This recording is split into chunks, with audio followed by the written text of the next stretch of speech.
Hola, ¿qué tal? Muy buenas tardes. Yo soy Elena Saola y me da mucho gusto poder estar con ustedes. Tengo una gran simpatía por el trabajo que lleva a cabo la Policía de Investigación y me encantaría poder tener un contacto personal con ustedes, pero bueno, este es el formato que tenemos en este momento. Pero yo de todas maneras quiero decirles que quedo a sus órdenes por si alguno de ustedes quiere establecer posteriormente a que escuchen esta charla algún contacto. Yo estaré encantada de que puedan tomar contacto conmigo a través del Colegio de México. Pues una muy breve introducción para que ustedes sepan no solamente el tema que vamos a abordar, sino que porque ya lo tienen ustedes anotado en el programa del curso. Ciertamente vamos a hablar sobre jóvenes y adolescentes que cometen delitos y especialmente delitos violentos. Pero antes de eso, muy brevemente, quisiera explicarles bueno, que yo soy antropóloga, psicoanalista y que llevo más de 30 años trabajando mucho, sobre todo en las prisiones, ciertamente, con mujeres, con jóvenes, con hombres delincuentes, pero también he hecho trabajos con policías y trabajo con el personal que trabaja en el sistema penitenciario. Esa es básicamente mi trayectoria. Bueno, igualmente me ha preocupado mucho los niños, los adolescentes que sufren violencia o que incluso han sido también víctimas de trata de personas.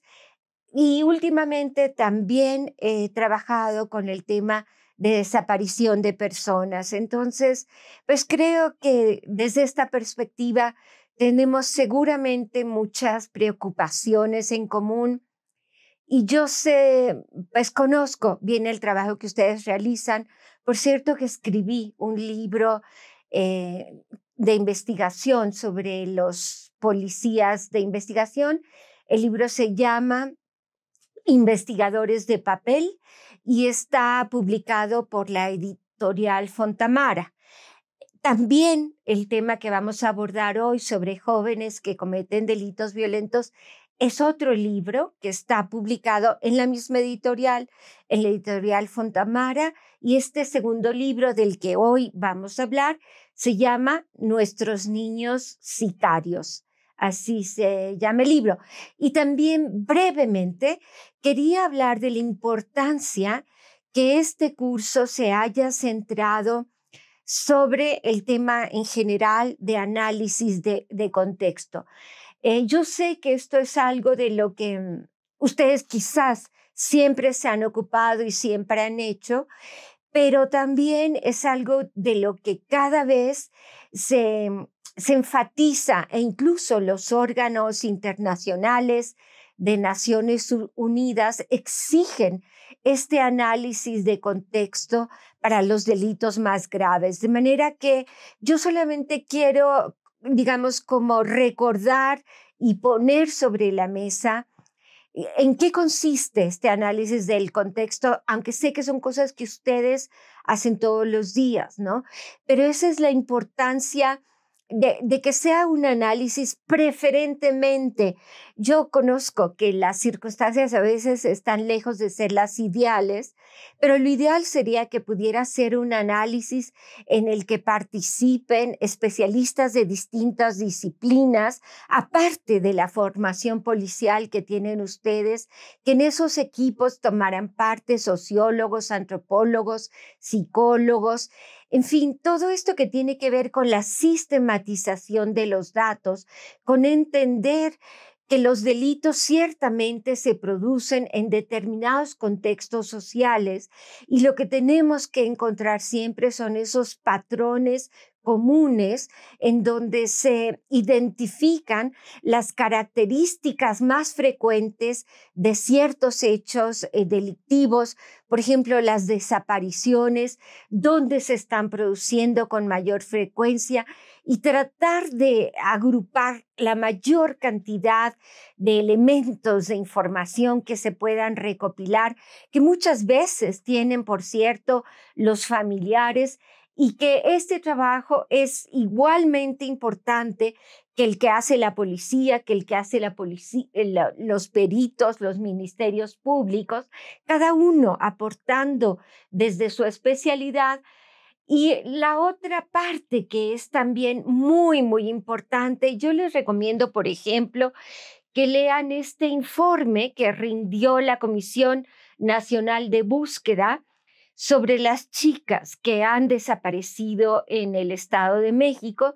Es verdaderamente un informe crucial para entender este tema del análisis del contexto, porque enfatiza mucho la importancia de estar en el territorio, conocer esas características y no solo porque importa saber cómo son las calles, las avenidas, el transporte y el ámbito en donde vivían las víctimas y muy probablemente o donde cometen el delito los perpetradores, porque muchas veces todas estas características del territorio, que no es solamente el territorio, sino son las relaciones sociales que tienen lugar en ese determinado territorio, pueden darnos innumerables pistas sobre esos hechos que ocurrieron. En concreto, en ese informe del Estado de México, se habla mucho de cómo esas chicas vivían en áreas sin calles, a veces sin luz, sin transporte adecuado, con toda una serie de características que han degradado el ambiente, pero sobre todo han degradado la vida de quienes habitan en ese territorio. Entonces, bueno, esto es como una muy breve introducción para que ustedes exploren esos estudios que estoy segura que les van a brindar elementos importantísimos para las investigaciones que ustedes necesitan llevar a cabo.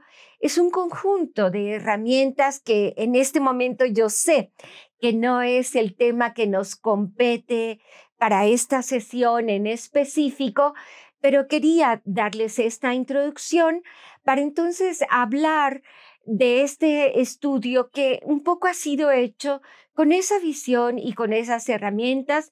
Como antropóloga social, pues como antropólogo social, lo más importante de esta profesión es siempre el contacto directo que se puede tener con las gentes. En el caso de los temas que yo he estudiado, es siempre el contacto directo tanto con quienes han cometido los crímenes. Para mí es muy importante escucharlos de manera directa, porque siempre pienso que son personas que tienen algo que decirnos para que nosotros podamos aprender de esos delitos, de sus antecedentes, de las circunstancias que rodearon la comisión de esos delitos. Así como también me interesa mucho, muchísimo, conocer la otra parte, la parte de quienes hacen estas investigaciones del delito, que son ustedes, y que sabemos que para que puedan realizar esas investigaciones de manera completa, siempre se requiere contar con los recursos humanos, materiales, con la formación. Y bueno, esta es una pequeña, pues, aportación a esa formación que ustedes van adquiriendo y que ayuda a complementar los estudios que ustedes tienen. Pero también sé que no siempre se cuenta con todos esos recursos que se requieren para llevar a cabo esa investigación. Bueno, cierro aquí esta introducción y pasamos ahora a exponer el tema de esta sesión, que aborda la situación de estos jóvenes que han cometido delitos violentos en México, particularmente aquellos jóvenes que se desempeñaban dentro del crimen organizado y que hoy en día están en centros de tratamiento para adolescentes, aunque hay ahí jóvenes hasta después de los 20 años, lo voy a ir explicando, pero entonces damos inicio a esta temática, por favor. Este es un estudio y fue realizado también a solicitud de diversos organismos que estaban preocupados por este incremento de los jóvenes que cometen los delitos violentos. De este modo, lo que a nosotros nos importó, digamos, centrar la mirada es en el análisis de las condiciones de vulnerabilidad que enfrenta en realidad una proporción muy importante de la cantidad de adolescentes que viven en nuestro país.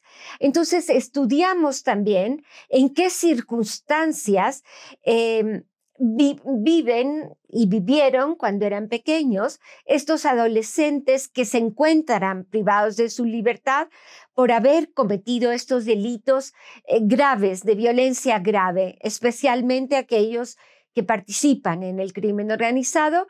Y nosotros nos preocupó también entender la correlación que existe entre esas condiciones de vulnerabilidad y los actos violentos que ellos han cometido y desde luego, como dije antes, sobre todo escuchar con una mente abierta los relatos que estos jóvenes nos quisieran compartir.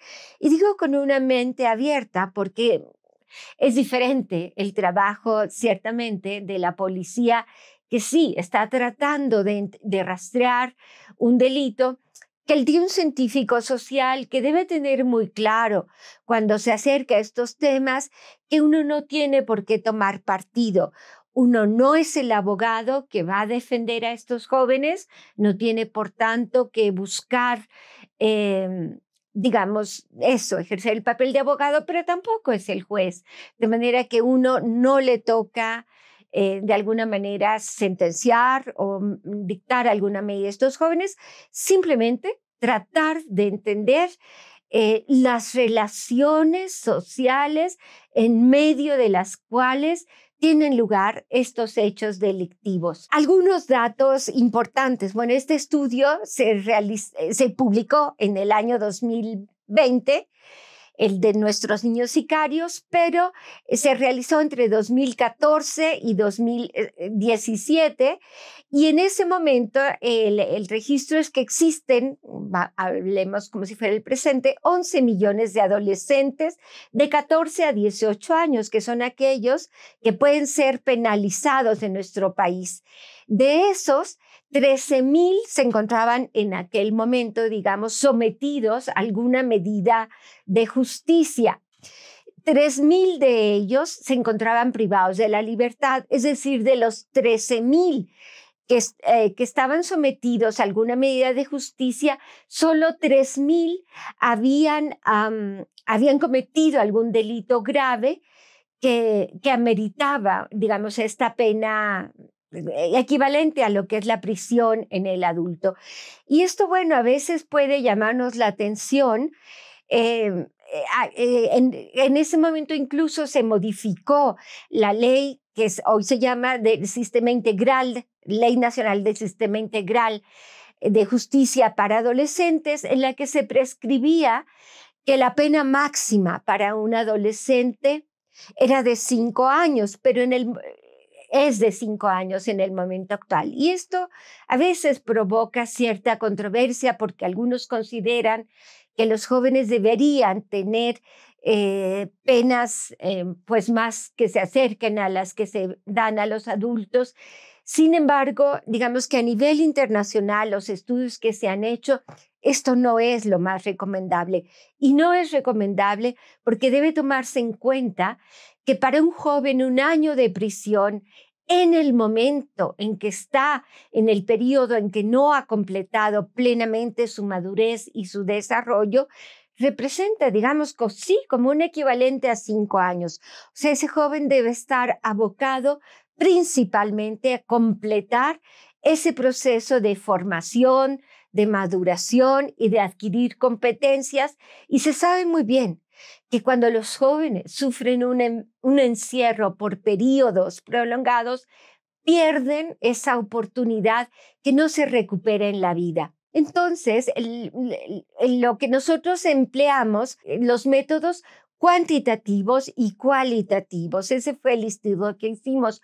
Por un lado, hicimos un cuestionario que aplicamos de manera muy amplia en 17 entidades del país para cubrir, digamos, la diversidad de fenómenos delictivos que podemos observar en el país, y en el cual incorporamos entidades de la zona norte, de la zona centro, incluida la Ciudad de México, y del sur del país, para poder, digamos, cubrir la geografía nacional y las características distintas que se observan en los fenómenos delictivos. Y en estas 17 entidades aplicamos un cuestionario bastante extenso y profundo a 730 adolescentes que seleccionamos precisamente porque cometieron esas conductas graves. ¿Qué es lo que nos interesa entender en el país? Precisamente entender la violencia. ¿Cómo se produce, cómo se construye la violencia en el país? Entonces, el cuestionario que nosotros aplicamos abarcó estos temas, que son estos factores de vulnerabilidad, como dijimos, que contribuyeron a la comisión del delito. También, ¿qué tipos de delitos son los que cometen estos jóvenes? Los patrones. Esto es muy importante, cómo pudimos rastrearlo con todo detalle. Los patrones que podemos observar en el ingreso y permanencia de los jóvenes en los grupos delictivos. Y es decir, cómo es que son reclutados o ellos ingresan por su voluntad. Vamos a ir viendo diferentes casos. Y luego, cómo es que tienen que permanecer allí y si pueden o no salirse. Y también las características demográficas y socioeconómicas de los adolescentes. Y por último, también nos ocupamos de analizar en qué condiciones estos jóvenes se hallan en los centros de internamiento para adolescentes en el país. Hay que decir, como punto de partida, que ciertamente el tema de la delincuencia juvenil ha sido uno de los temas centrales a lo largo de la historia de la criminología. Y esto tiene una razón fundamental de ser. Ciertamente, la masa, si uno ve toda la masa crítica, digamos, de las personas que cometen delitos, son fundamentalmente personas jóvenes, claro, por la fuerza que tienen en ese momento, por el arrojo y por todas las características que, eh, o sea, como se dice, precisamente la palabra adolescencia viene de adolecer. Y adolecer es como un periodo transitorio, es como se dice, es como una enfermedad que se cura, la adolescencia. Entonces, las características que se cometen en ese momento tienen rasgos típicos. Pero hay que decir también que por ese interés que ha suscitado en la criminología a lo largo de la historia, se han generado múltiples teorías para explicar esta clase de delitos en los jóvenes. Hay que recordar, y ustedes seguramente conocen esas teorías, voy solamente a nombrarlas para tratar de llegar a la última, a la más reciente de ellas, en la que me voy a detener. Pero en primer lugar, ustedes recordarán que la primera teoría que se generó con los creadores de la criminología positivista, fue la que señalaba que la herencia, que la biología tenía un peso fundamental en las conductas delictivas. Lombroso, Ferrari, Garófalo y otra serie de intelectuales participaron en ese momento. En un segundo momento fueron las teorías socioestructurales, que fue a medida que se fue desarrollando las ciencias sociales, dijeron no es la herencia ni siquiera la que tiene un peso fundamental, aunque claro, desde luego los médicos, los psiquiatras, pues estudian desde ese enfoque y lo siguen estudiando así el cerebro, pero nosotros siempre tenemos que tener presente que son un conjunto de factores los que influyen. Ni es solamente la herencia genética, ni es solamente la psicología individual, ni es solamente los factores estructurales, como también lo decían las teorías sobre los procesos sociales, incluso, por ejemplo, el marxismo y otras teorías donde hablaban de estos factores que estructuralmente tenían un peso para determinar quiénes son más propensos para cometer delitos, cosa que tampoco se cumple de manera cabal, que únicamente sean las clases subalternas o la gente más pobre la que comete delitos. Esto no es así. Lo que pasa es que en realidad los sistemas muchas veces, em, digamos que son sus clientes favoritos, porque como ustedes saben también muy bien, los clientes, por así llamar, que pertenecen a otros estratos sociales y políticos, tienen mayores posibilidades de evadirse de la justicia. También tenemos, entonces vinieron a colación las teorías sobre la reacción social. ¿Qué quiere decir esto? Como saben ustedes, todas estas teorías como del etiquetamiento y demás, que lo que dijeron, a ver, momento, es que los delitos no existen como fenómenos en sí mismos. Lo que existe es una ley que marca qué se define como delito, qué es el robo, qué es el homicidio, y es esa ley la que genera que determinadas conductas sean tipificadas. Otra cuestión es cómo se aplica esa ley y también no dejar de lado pensar quiénes son los que hacen esas leyes y qué intereses representan. Todo esto es muy importante de pensarlo porque en nuestras sociedades de índole capitalista tiene también tanta importancia los delitos contra la propiedad. Sabemos muy bien, incluso en México, incluso en la ciudad, la mayor parte de las personas que están compurgando una pena, la mayor parte se encuentran por delitos en contra de la propiedad. Y solo un pequeño porcentaje de quienes cometen delitos son verdaderamente personas capaces de atentar contra los daños más preciados de la sociedad, que tienen que ver con la vida, pero también con la dignidad de las personas, con permitir su sano desarrollo. Estoy ahí pensando en los delitos de índole, claro, violenta, pero también sexual, o también el secuestro es otro de los delitos que atañe a bienes primordiales. Pero digamos que las teorías más recientes tienen que ver, son las teorías que se enfocan, las más teorías del control social. Y estas teorías, dentro de ellas existe esta teoría sobre el desistimiento, le dieron completamente la vuelta a las concepciones criminológicas que siempre partían de identificar quién es el delincuente, quién es el que comete los actos delictivos, qué características tiene y por qué las cometen. Y estas nuevas teorías parten de la pregunta opuesta: ¿por qué la gran mayoría de las personas no comete delitos? Y estas nuevas teorías, ¿o qué es lo que hace que una persona desista de cometer delitos? Y esta es una vuelta que a mí me parece importantísima y yo, digamos que aprecio mucho esas teorías porque justamente lo que nos hacen ver es eso, que la mayor parte de las gentes no comete delitos y no cometen delitos no porque tengamos castigos muy rígidos, porque los apliquemos muy bien o porque existan estas instituciones formales que hacen que la gente se disuada de cometer un delito.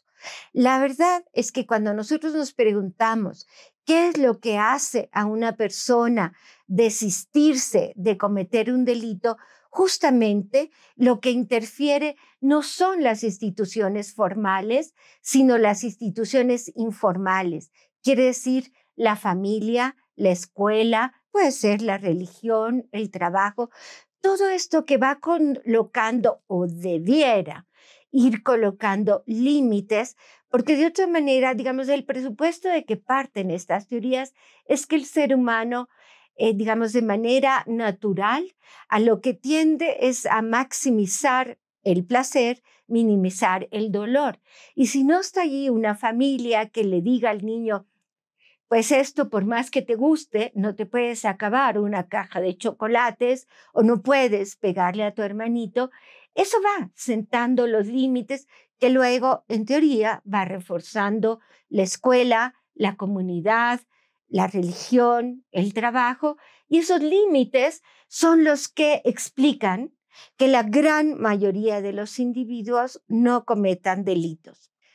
Entonces, ¿qué es lo que dicen estos estudios sobre sobre el cómo es que alguien se desistimiento de las conductas delictivas? Lo que dicen es que a medida que la persona va adquiriendo una madurez psicológica, va abandonando esa propensión a cometer conductas delictivas, y que hasta cierto punto, incluso cometer esos actos es propio de la adolescencia, cuando justamente se va adquiriendo todos esos límites que antes nos pusieron. El adolescente los va probando, los va tentando para crear una personalidad propia, y de alguna manera es natural que en cierto modo rete esas normas, cometa más actos que sí, a veces pueden también traspasar ciertos límites, pero va abandonando las conductas delictivas en esa transición a la adultez. Y entonces justamente lo que nos dicen la gran mayoría de los estudios que se han realizado en el mundo, justamente lo que nos dicen es que la gran mayoría, incluso de esos jóvenes que han llegado a los sistemas de justicia, abandonan de manera natural esas conductas por el solo proceso de maduración que tiene lugar.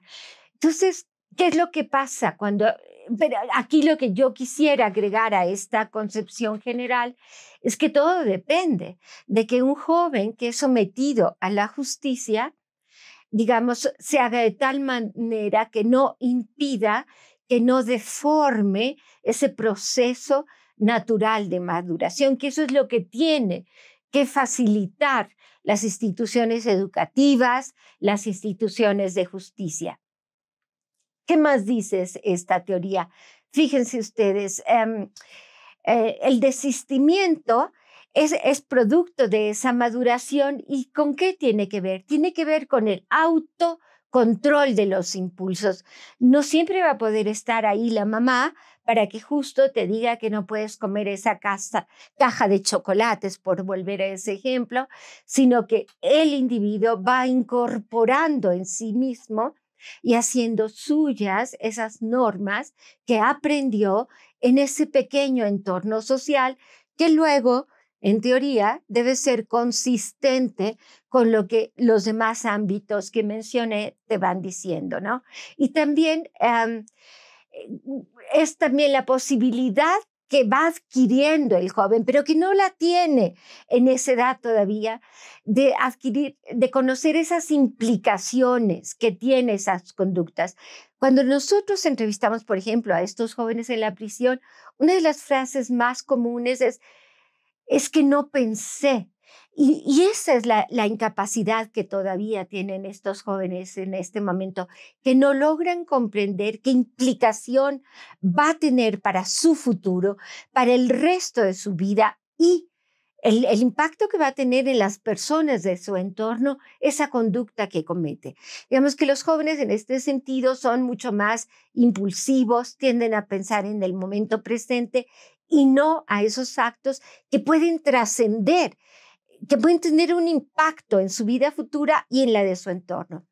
Aprenden a postergar esa gratificación inmediata, y también ese desistimiento es, como decíamos, una consecuencia del crecimiento emocional de manera natural.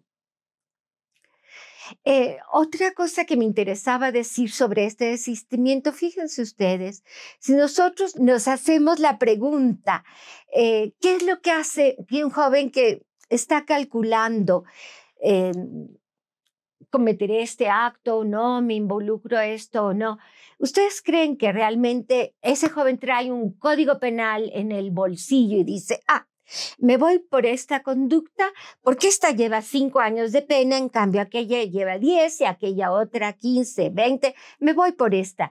No es ese el cálculo que un joven o que un adulto inclusive hace para determinar las posibilidades de cometer un acto delictivo. El cálculo que se hace una persona y que lleva a desistirlo, fíjense, ¿saben con qué tiene que ver? Con los lazos de afecto que unen a una persona con un determinado núcleo social. Es decir, el cálculo que esa persona hace no tiene nada que ver con la posibilidad del castigo. Ustedes saben muy bien que no hay ningún estudio que haya demostrado que la pena de muerte o que un castigo mayor disuada. No es eso, sino la idea que esa persona se pregunte, si yo hago esto, ¿cómo se van a ver afectados mi novia, mi esposa, mis hijos, mi mamá, mi abuelita, mis tíos, mis vecinos, mis amigos? Es ese el cálculo que la persona se hace. De ahí que los científicos sociales, los psicólogos, hablen y hablemos tanto de la importancia de preservar la solidez de ese tejido social. Porque cuando ocurre que encontramos a una persona que está, por así decirlo, desatada de esos lazos que no lo unen, esos lazos, esa persona es mucho más propensa de cometer delitos que cualquiera otra persona por el solo hecho de que no se detiene por ese cálculo afectivo que puede disuadir la comisión del delito. Vamos ahora a hablar de los hallazgos o de los datos principales que encontramos al hacer este estudio. Fíjense ustedes, encontramos, voy a empezar diciendo 62% y luego voy a decir solo el número, pero ya sabemos que siempre me estoy refiriendo a porcentajes y porcentajes que sobre todo abarcan, ya lo dije, esta población de la que estudiamos no es todos los adolescentes que cometen delitos en México. El estudio que hicimos abarcó 730 adolescentes, que es el 20% de todos los que estaban en el momento del estudio en una medida de internamiento, de los que habían cometido. O sea que tenemos un panorama clarísimo de quiénes son esos adolescentes, esos jóvenes que están cometiendo. Es absolutamente representativo este estudio a nivel nacional. Abarcó también la Ciudad de México, pero es a nivel nacional. Entonces, a estos jóvenes que cometieron, nosotros nos metimos a indagar. Bueno, ¿qué hay detrás, aunque son muy jóvenes, qué hubo detrás en su vida? Encontramos que 62% cuentan con padres que se separaron. En este punto es importante no estigmatizar y decir, como muchas veces, por ejemplo, el personal de los centros para adolescentes suele decir, no, es que tienen familia rota, destrozada. No necesariamente. O sea, puede haber separaciones que son necesarias y separaciones que son mejor llevadas que otras. Entonces, no hay que estigmatizar, pero sí es un dato, un antecedente, digamos, decir que estos jóvenes tenían 62%, sus padres se habían separado. 60%, este sí es un dato absolutamente relevante, 60% tenían algún familiar que había estado en prisión. Aquí, claro, quiero aclarar que no solamente rastreamos familiares cercanos, pero el hecho de que su tío, su primo, su abuelo, eh, en fin, no solo los padres, los hermanos, pero a veces sí, 60% habían tenido algún familiar que ha estado en prisión, y este es un antecedente clave para saber que a veces pueden ya venir de un núcleo y de una serie de relaciones sociales que ha tenido contacto con estas conductas y que ellos, siendo pequeños, pues han crecido a veces en este ambiente. 43% 30% habían salido de su casa. Y esto hay que recordarlo, atañe a lo que nosotros decíamos. Cuando hay una persona que está sola, que ha roto sus lazos afectivos inmediatos, es mucho más propenso de, de involucrarse en conductas delictivas. 31% se salieron, y esto sí es importante. O sea, más allá de que los padres se separaron, como que vamos cerrando el núcleo de aquellos que verdaderamente reunían una serie de condiciones que están directamente relacionadas con la violencia y con la conducta delictiva. Es decir, 31 de los que 62 se habían separado de su padre, 31, la mitad exactamente, salieron de su casa por problemas familiares. Aquí hay que tomar en cuenta que no es que salieron de su casa siendo a veces necesariamente de 17, 18, a veces salieron mucho más chicos, lo que indica problemas severos, ¿no?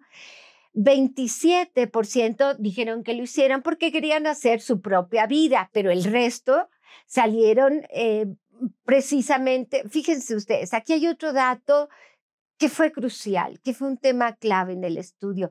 22% que nunca conocieron a su padre. Al hablar con estos chicos, es que esa es la importancia de acudir y no ver la encuesta en un papel frío. Uno no puede olvidar la mirada, los gestos, las palabras con las que los jóvenes hicieron alusión a esa ausencia de padre.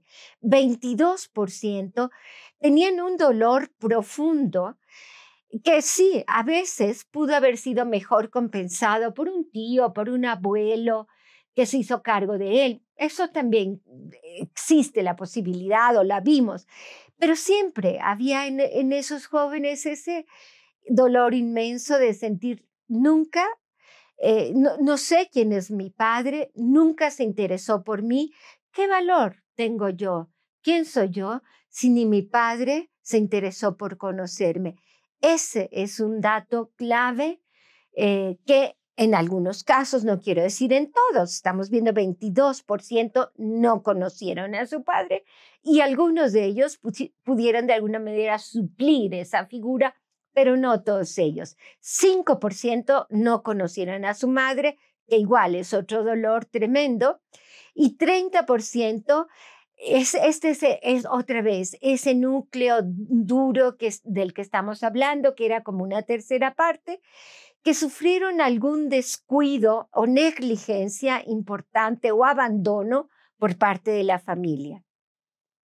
¿Qué otros datos encontramos sobre ese núcleo familiar? Fíjense ustedes, 40% sufrieron maltratos físicos, pero a eso nos referimos con golpes y agresiones constantes, no que una vez u otra le dieron un manazo o lo que sea, sino agresiones físicas constantes. O sea, la violencia estaba presente en 40% de las familias de esos chicos, pero fíjense ustedes, hay muchas veces, no solo cuentan esos golpes, sino también los insultos, las humillaciones, los apodos, el menosprecio. Esa agresión de tipo moral estaba presente en 34% de los casos.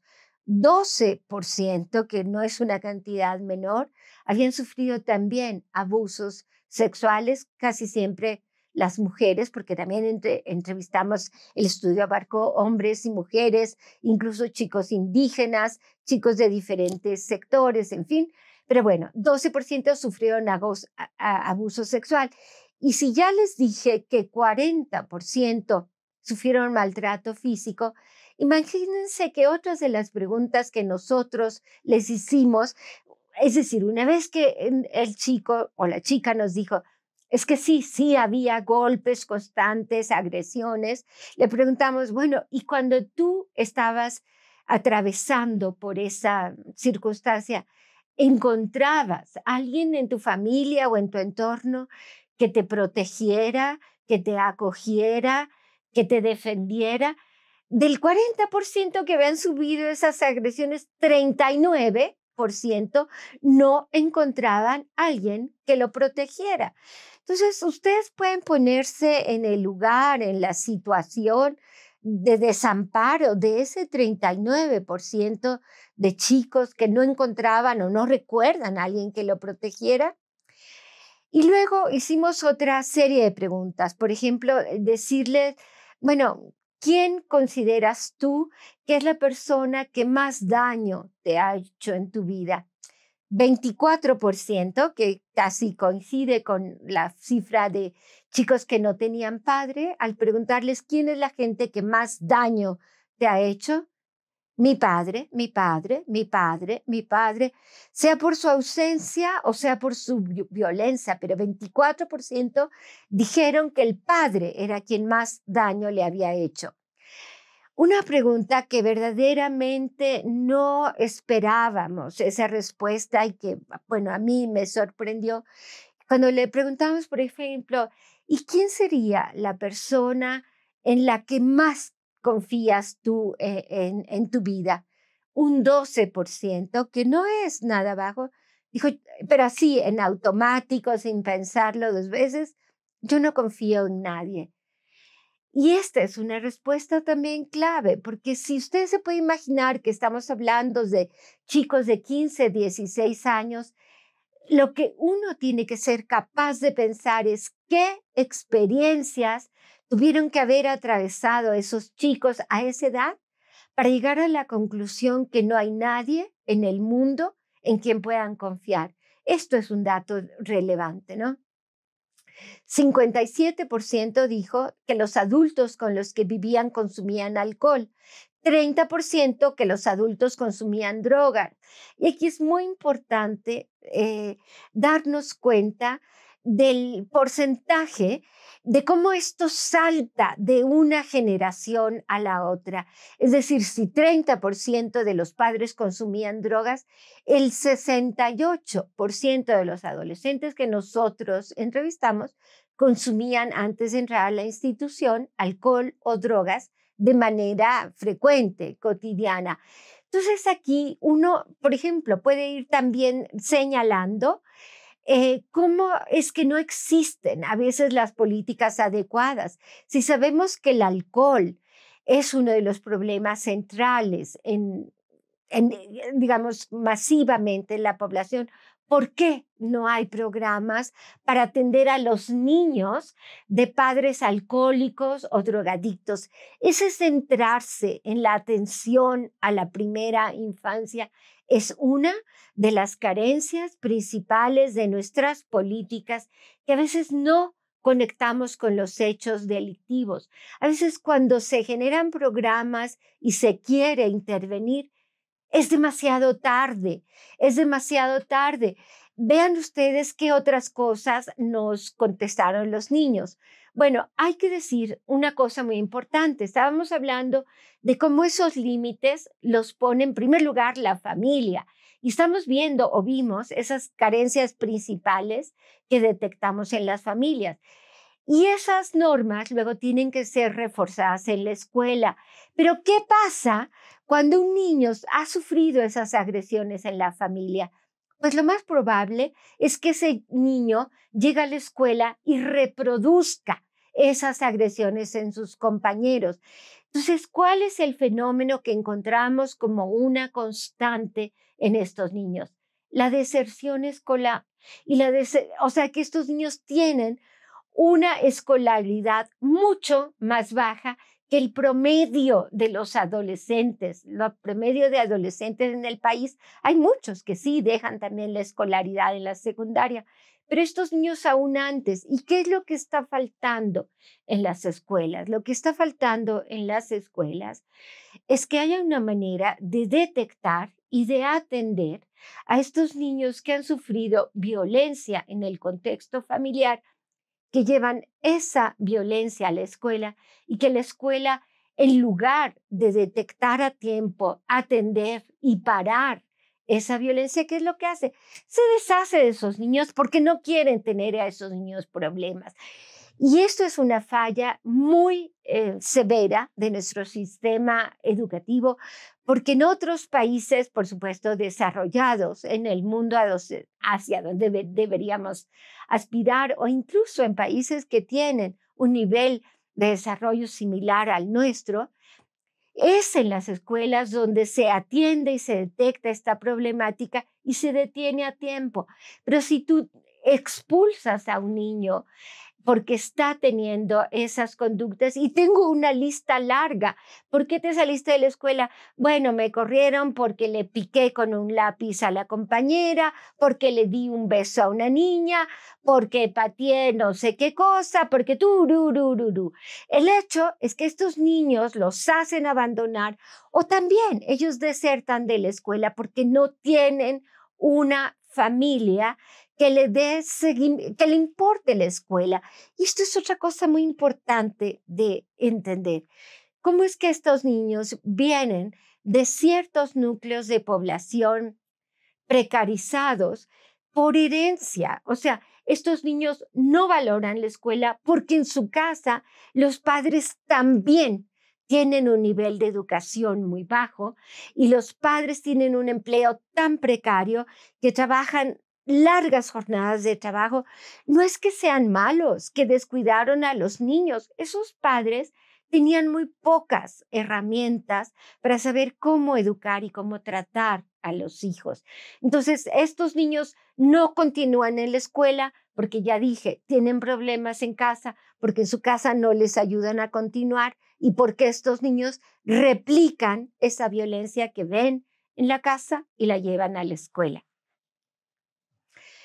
Entonces, ¿cuáles son otras condiciones de vulnerabilidad? Y esto es también sumamente importante.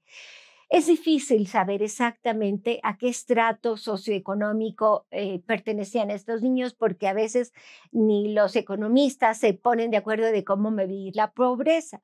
Pero nosotros sí más o menos pudimos captar, porque sí les hacíamos preguntas que están a su alcance, un poco de qué clase de carencias vivían cuando eran pequeños. Entonces sí, pues ellos, y a veces también lo que es muy impresionante es cómo esos niños que no han crecido en un ámbito en que sus derechos sean reconocidos y respetados, no tienen esa conciencia. Y entonces cuando les preguntamos en qué carencias tuvieron durante su infancia o cómo era su situación económica, ellos dicen, sí, regular, sí, bien.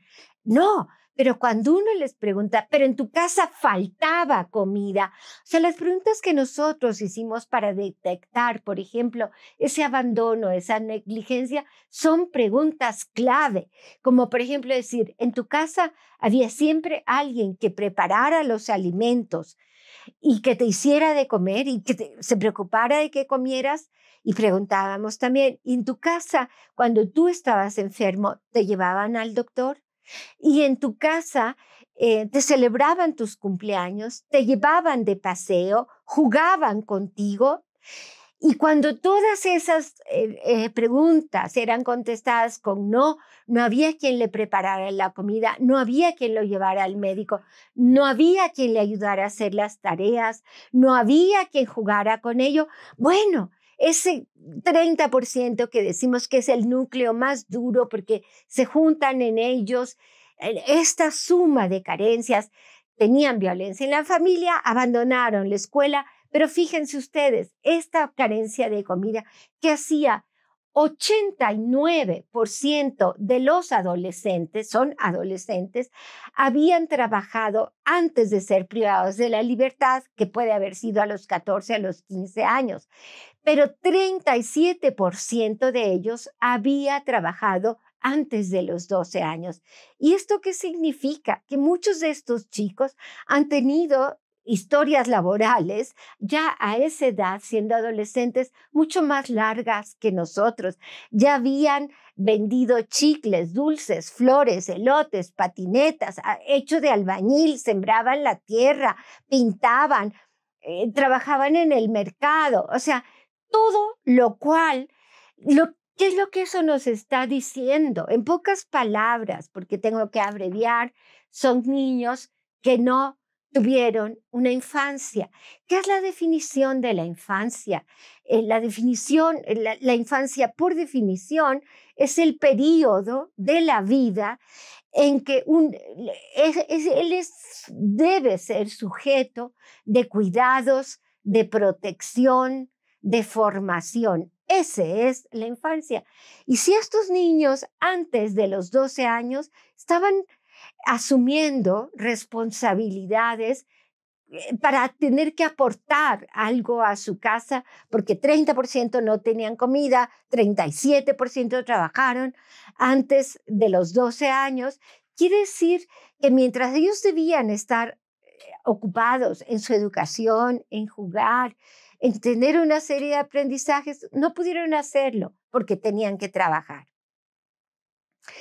También pasaremos ahora a ver cuál fue el delito por el cual estaban privados de la libertad este conjunto de adolescentes que apenas someramente hemos descrito para hacernos una imagen de ellas. Hay otro dato relevante que olvidé mencionar cuando estábamos hablando de la violencia antes de pasar al delito. Es el tema de que hay un conjunto de factores que he ido mencionando ahorita que tuvieron una incidencia en la violencia, en los actos de violencia que ellos perpetraron posteriormente en sus vidas.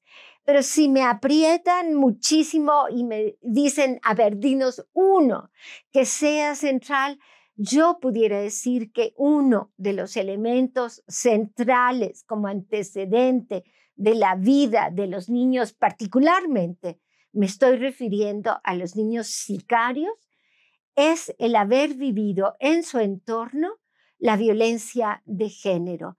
¿Qué quiere esto decir?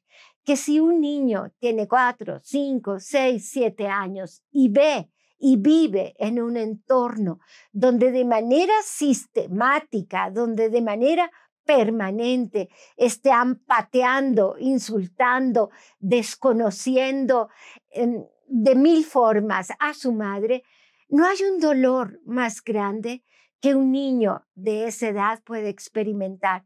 Es decir, es un niño que a lo que se le ha enseñado es precisamente a deshumanizarse, porque para ese niño a esa edad su universo completo es su madre.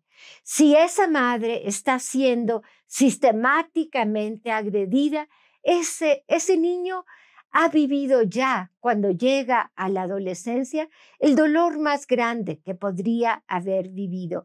Y ese niño que ha sido formado, deformado y hecho experimentar esa clase de dolor, no va a tener dolor para otras personas porque no ha podido generar esa empatía, en medio de un entorno como ese.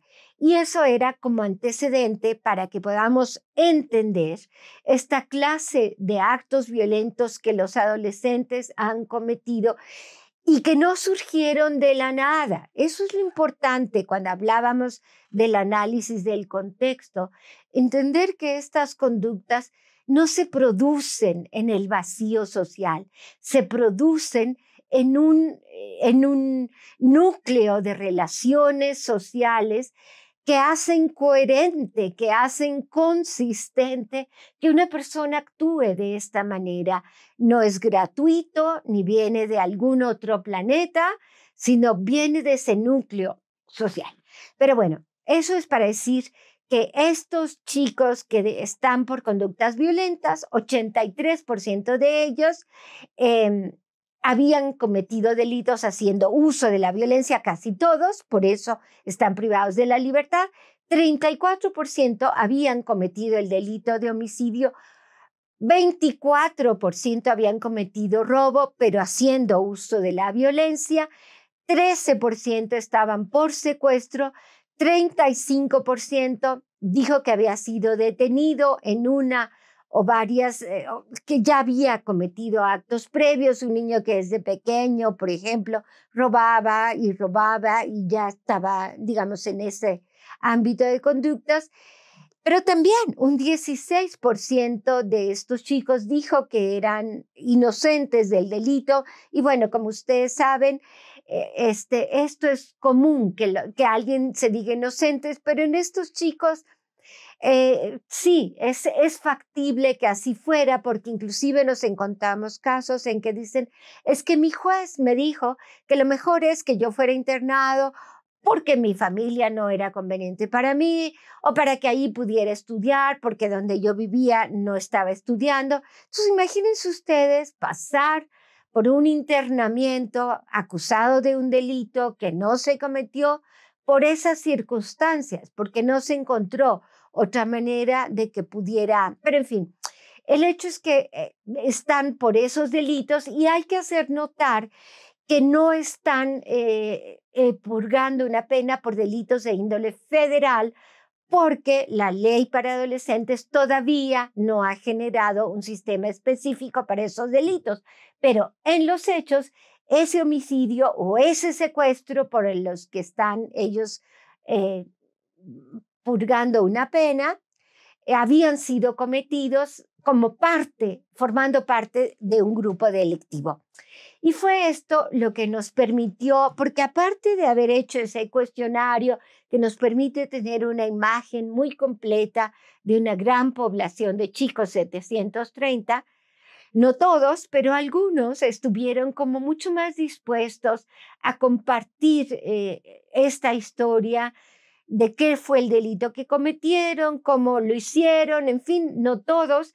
Y uno, por supuesto, lo primero que tiene que hacer es respetar el deseo de silencio de estos chicos, pero había otros, muchos, que sí tenían el deseo y la necesidad de platicar. Y fue a partir de estas narrativas que ellos hicieron del delito que cometieron, y otra vez nos vuelve a la importancia del análisis del contexto y cómo entender que jurídicamente el homicidio es uno y es una conducta que implica privar de la vida a otro ser humano. Sin embargo, las circunstancias en que se comete hace que los homicidios sean completamente distintos. Entonces fue a partir de estas historias que nosotros pudimos tipificar, catalogar tres tipos diferentes de homicidios. Y en este sentido encontramos que 35% de los chicos que cometieron ese homicidio lo cometieron porque formaban parte de un grupo de delincuencia organizada. 27% cometieron ese homicidio formando parte de una pandilla. Y ahorita vamos a explicar por qué son completamente distintos esos homicidios. Y el tercer tipo de homicidio se cometió por conflictos de índole interpersonal o familiar. Y cada uno de estos homicidios son completamente distintos. Fíjense ustedes, este 35% de los chicos y chicas que cometieron el delito formando parte de un grupo de crimen organizado, ¿qué es lo que nos explicaron? Que ellos que por un lado ellos estuvieron en un medio, otra vez hay que colocar que esto no vino de la nada, ellos estaban en un medio en donde les pareció interesante, atractivo, imitar el estilo de vida que habían podido observar en su entorno, que estaban llevando una serie de personas a su alrededor. Para ponerles así un ejemplo en concreto, fíjense ustedes, un muchacho de 16 años había abandonado a su familia porque tenía problemas, tenía conflictos en su familia y se fue a vivir a una vulcanizadora a la orilla de una carretera, ¿no? Entonces él se quedaba a vivir en esa vulcanizadora donde él trabajaba y él, pues allí estando en esa vulcanizadora, se daba cuenta que constantemente pasaban unos tipos como él decía, con unas camionetotas. Y pues claro que él se comienza a preguntar, ¿y esas camionetotas? Pues ¿quién de por aquí? ¿Por qué? Pues le atraen las camionetotas. Luego se da cuenta que también llevan armas Y que esos de las camionetotas, pues se la pasan en fiestas, bebiendo, y ese es un estilo de vida que al joven y a cualquier joven le atrae. Cualquier joven, como sabemos, está en una etapa de esa vida, en esa adolescencia, en lo que más le interesa es el sexo, el alcohol, las discotecas, la fiesta, la novia. Cualquier joven se siente atraído por eso, pero no necesariamente comprende quiénes son estas personas. Pero ellos también, en la medida que están allí solos, como este joven que describo y que se comienza a preguntar quiénes son los de las camionetotas, también los de las camionetotas al mismo tiempo comienzan a ver que este joven está constantemente, que allí vive, que vive solo, es decir, que no tiene nadie que se interese por él. Porque es difícil que pensemos que un chico va a ser reclutado porque alguien nos venga a tocar a nuestra familia, a nuestra casa y diga, oiga, ¿me puedo llevar a sus hijos? Pues no, o vienen y te lo arrancan o lo agarran porque el chico está solo, ¿no? Entonces este chico también tiene interés, tiene esa sensación de pertenecer a un grupo, de ser alguien, de contar con todos esos signos que la sociedad de consumo también nos hace ver de manera atractiva. Bueno, nos hacen ver que algunos han normalizado también este estilo de vida y han crecido en ese ámbito donde se ha podido convivir y se cuentan estas historias. Y también esta persona que ve que ese chico está allí, pues comienzan a probarlo, comienzan a invitarlo, a ver hasta qué punto puede tener interés o ser alguien, y le empiezan por dejar, digamos, un paquete de droga allí donde este chico trabaja en la vulcanizadora, poco a poco van dando otro paso, ¿no? Primero dejar el paquete, ver si el chico lo respeta, al otro día lo recogen y poco a poco lo van induciendo si te interesaría esto, si te interesaría lo otro, y el chico va adentrándose cada vez un poco más, ¿no? Pero además comienzan realmente también una formación como la que dije que habían vivido en sus familias, o de formación, pero también a estos chicos les hacen creer que, bueno, que ellos van a entrar a este grupo, que este grupo es grueso y que al formar parte de este grupo, ellos tienen que acatar las normas de lo que mande el grupo al que pertenecen. También ellos hablan de otro factor más que los impulsa a dar estos pasos, la adrenalina, ¿no? Esto es emocionante, ir en la persecución de los coches, traer radios para comunicarse, y también todo eso les da una sensación no solo de pertenencia, sino también de dominio, de control y de que ellos son parte de un grupo que es además capaz de retar al Estado y a las autoridades. Fíjense ustedes también, es muy significativo el lenguaje con los que estos chicos narran esas historias, porque de repente dicen, nosotros íbamos contra la ley. Contra la ley. Para ellos cualquier autoridad es la ley, ¿no? Pero fíjense qué fuerte es esto. Nosotros contra la ley, ¿no? Esto les hace sentir, pues, una sensación eso, de que tienen un poder paralelo, que está a la altura de esas autoridades a los cuales ellos están retando, ¿no? Y les hace también sentir que esto es una forma legítima de vida, porque eso es lo que está en su contexto, ¿no? Les da estatus en su comunidad, les da pues esa pertenencia, todo eso, ¿no? Y como decíamos también, estos grupos se valen, aprovechan esa inmadurez de estos chicos, aprovechan esta inmadurez, y ellos lo que dicen es que Bueno, pues es que a mí de repente yo vi eso y yo quería saber lo que se sentía, yo quería saber, pero es como que no me imaginaba cuáles podrían ser las consecuencias, ¿verdad? Voy a leer un pequeño fragmento de estas historias para que un poquito podamos adentrarnos en estas historias que nos hacen ver las circunstancias de estos chicos.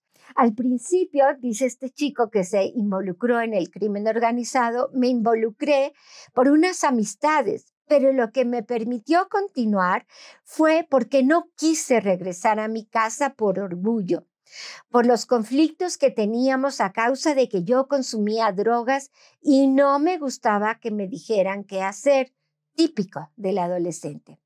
Entonces, uno necesita dinero y cuando estás rodeado de esas amistades, te parece fácil. En ese momento así lo piensas porque te orillan a hacerlo y en ese momento no te das cuenta, no piensas. Primero, empecé por vender drogas y luego los homicidios. Siempre va a haber personas que se van a dejar influenciar por esos grupos. Uno se deja influenciar por el dinero y por problemas familiares, pero también porque no nos orientan.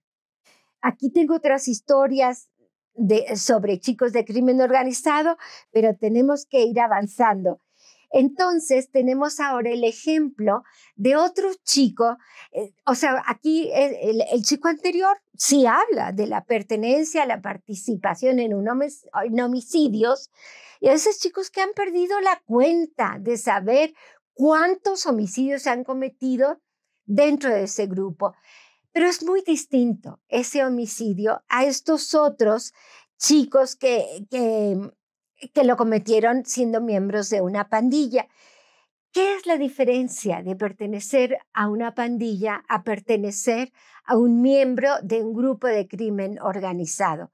Las pandillas tienen mucho que ver y se han hecho muchos estudios, sobre todo en América Latina. Entonces, estos chicos que pertenecen a pandillas, lo que más se ha destacado es esa necesidad de pertenencia, de asociarse, de tener una identidad, de ser alguien, porque como habíamos dicho, estos chicos desertaron de la escuela y ¿qué es lo que tienen? En primer lugar, no tienen necesidad de levantarse a ninguna hora, no tienen trabajo, no tienen una ocupación, están solamente en las esquinas. ¿Y qué es lo que encuentran ahí? Otros chicos como ellos que tampoco tienen otra, otra razón más que pertenecer a ese grupo que les brinda, y esto es lo importante de destacar, que la pandilla les brinda a sus integrantes una comunidad emotiva.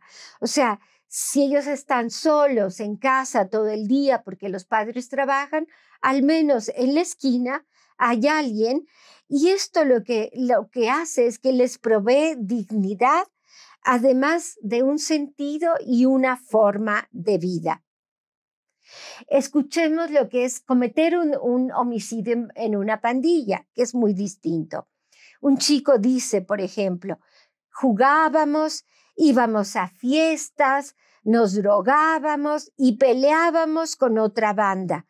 Yo robé y asalté a un morro, es decir, a un chico más pequeño, en la esquina de mi casa porque estaba con efectos de la droga y le pegué y le quité su dinero y sus cadenas.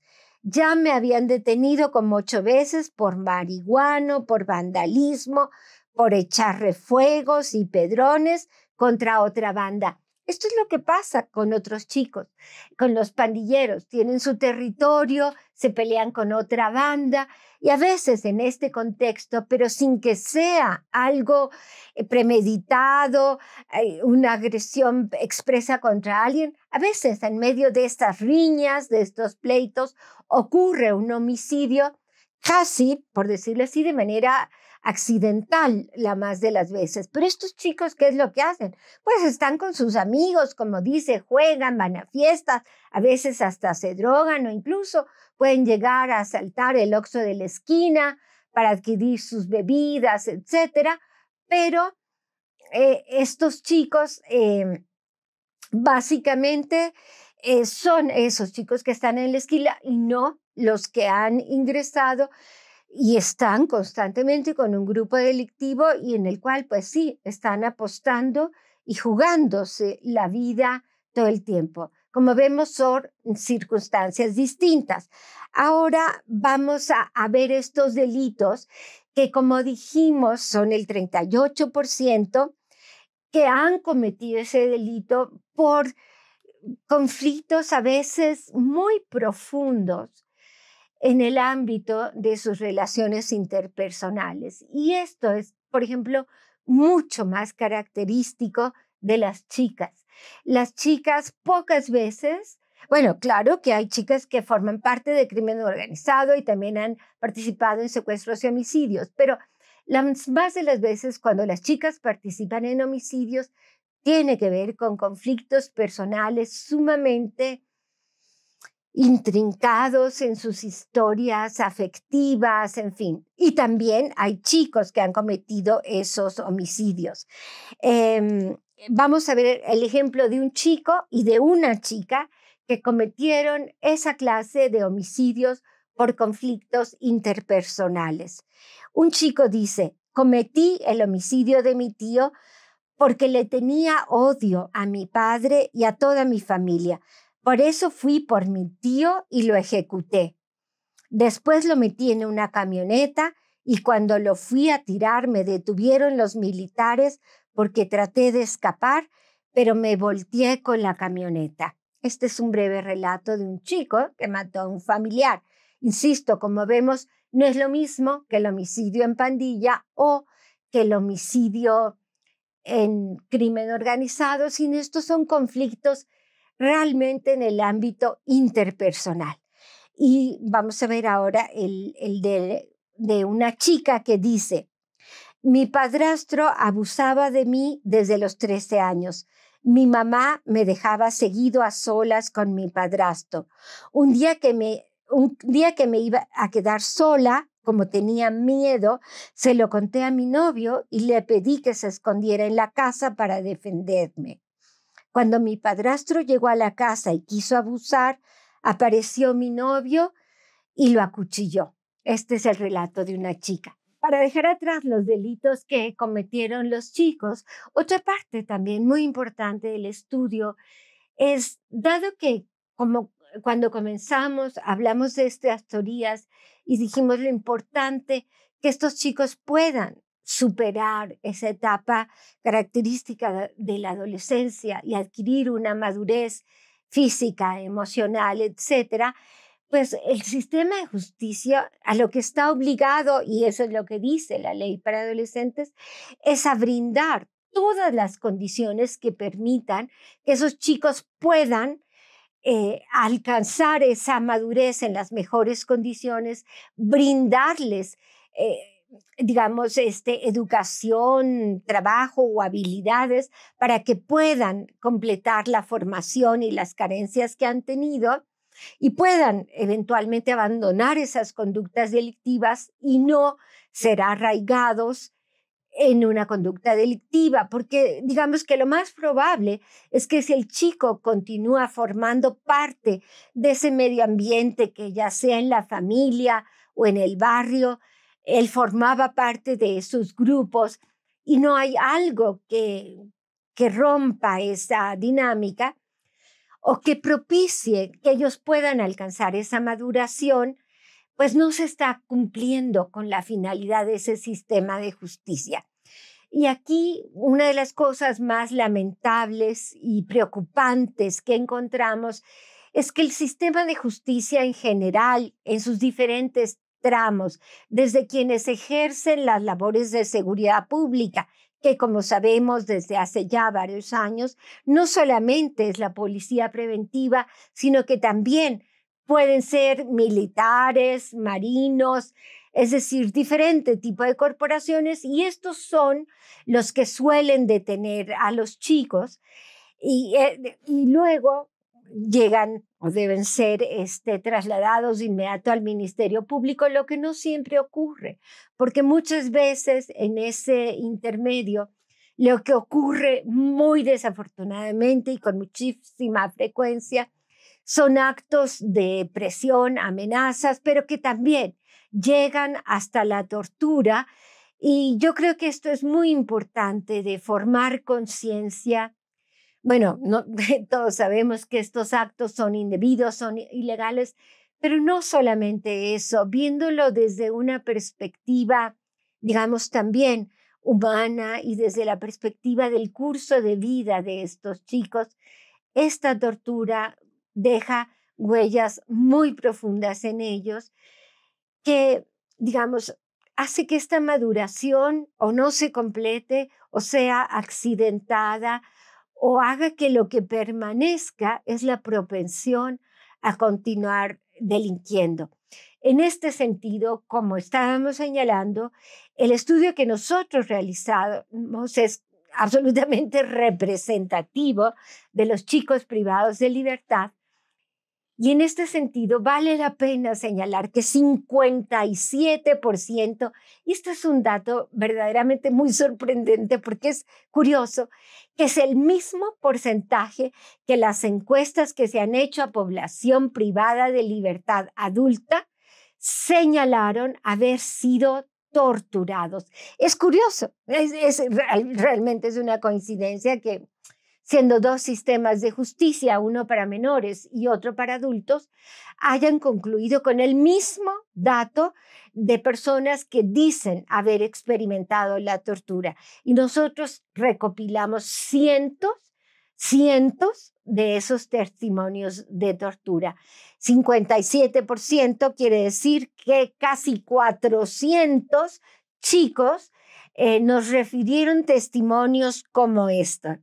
Un chico dijo, en diferentes estados de la República, me dieron golpes normales en el cuerpo. Fíjense ustedes, cómo ellos mismos normalizan estas prácticas. Dijo normales en el cuerpo y un golpe más fuerte.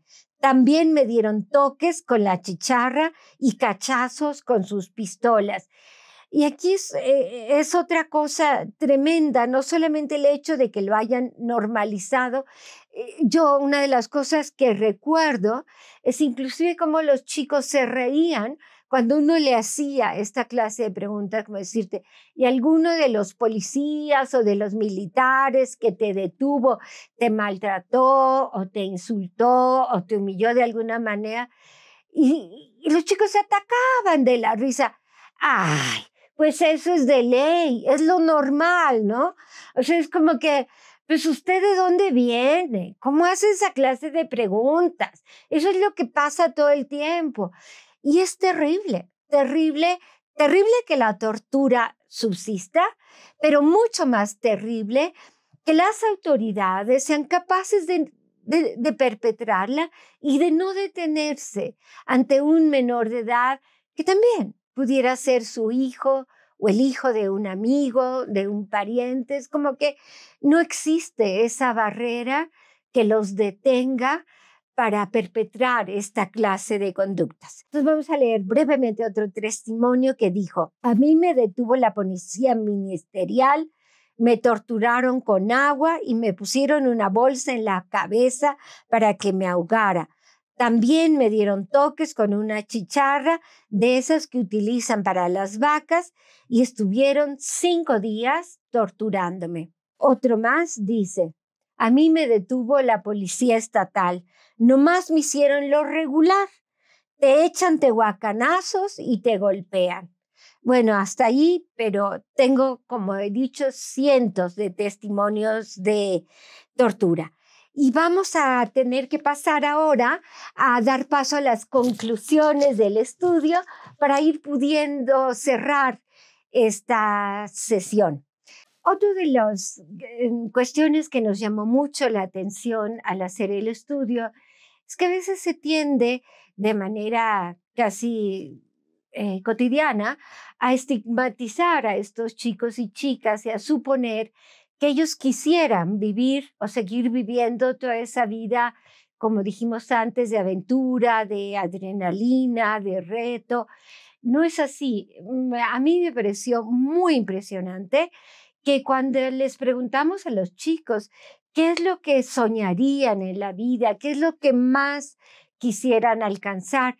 Y se tiende a repetir a veces que ellos quisieran ser el Chapo número 2, el narcotraficante más grande. Para nada.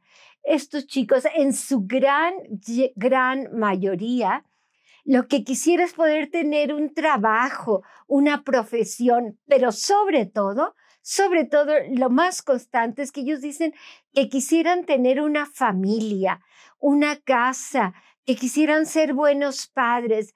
La verdad es que solo piden un trabajo con el cual puedan sostenerse y sueñan con eso, con tener una familia.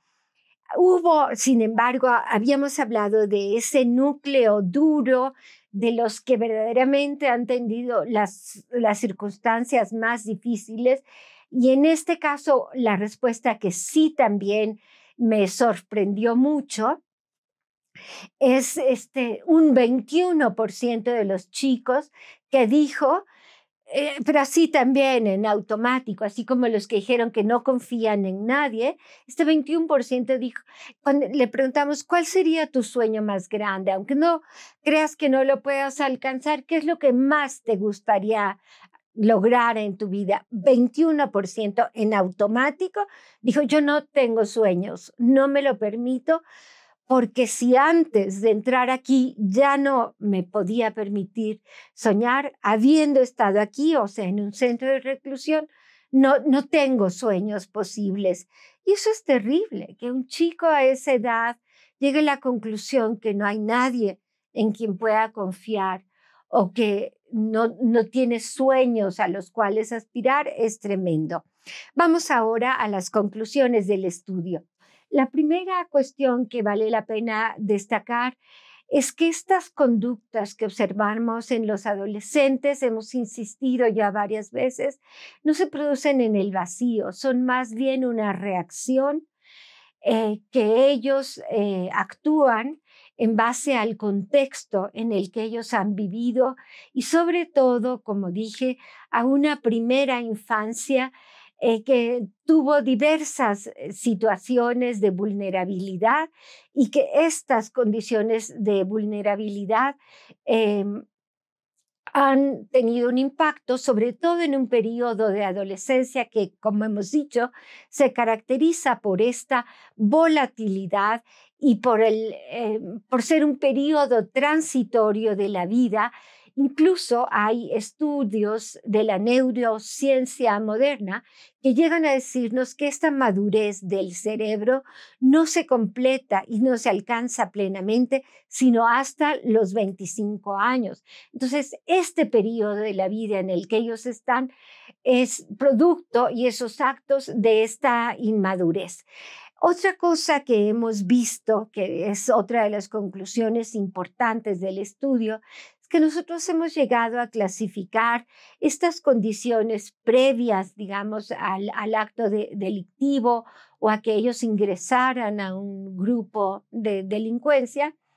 Estas condiciones podemos llamarlas de vulnerabilidad primaria, por todo lo que hemos descrito. Son chicos que trabajaban, que abandonaron la escuela, que sufrieron violencia en la familia, que consumían sustancias. Todo eso es lo que llamamos condiciones de vulnerabilidad primaria. Pero al enfocarnos nosotros también a estudiar qué es lo que ocurre una vez que estos chicos son detenidos, cómo es el trato que reciben por las diferentes instituciones que participan en la impartición de justicia, nos hemos dado cuenta que muchas veces este tránsito por estos circuitos de la justicia lo que produce desafortunadamente son condiciones de vulnerabilidad secundaria.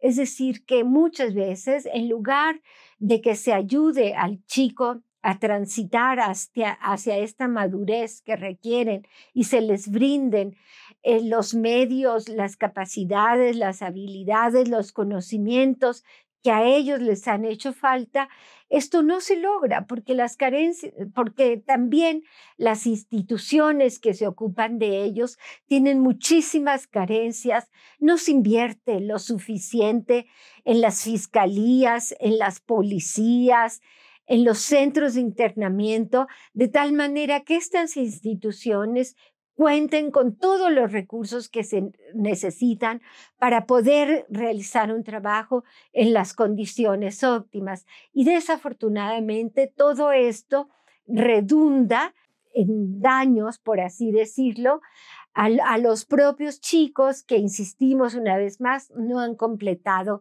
ese proceso de maduración. Una última conclusión que tiene que ver con esta parte, digamos, del papel que desempeñan las instituciones de procuración de justicia y de internamiento.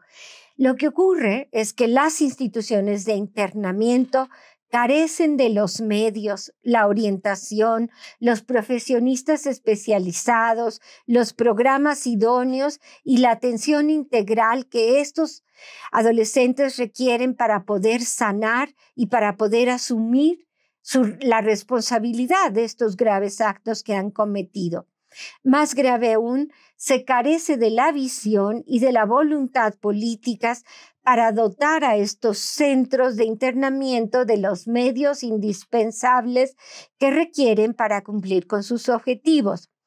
Y ello, muy desafortunadamente, deja en claro el poco interés y el poco valor que los responsables de las políticas de seguridad y de justicia asignan a que las y los adolescentes de los sectores marginados puedan superar esta condición y participar como miembros de pleno derecho en la sociedad. Pues como dije al inicio, yo agradezco mucho la atención que han tenido esta plática y quedo a sus órdenes por si gustan contactarme por cualquier duda o para cualquier consulta con quienes han organizado este curso en el Colegio de México.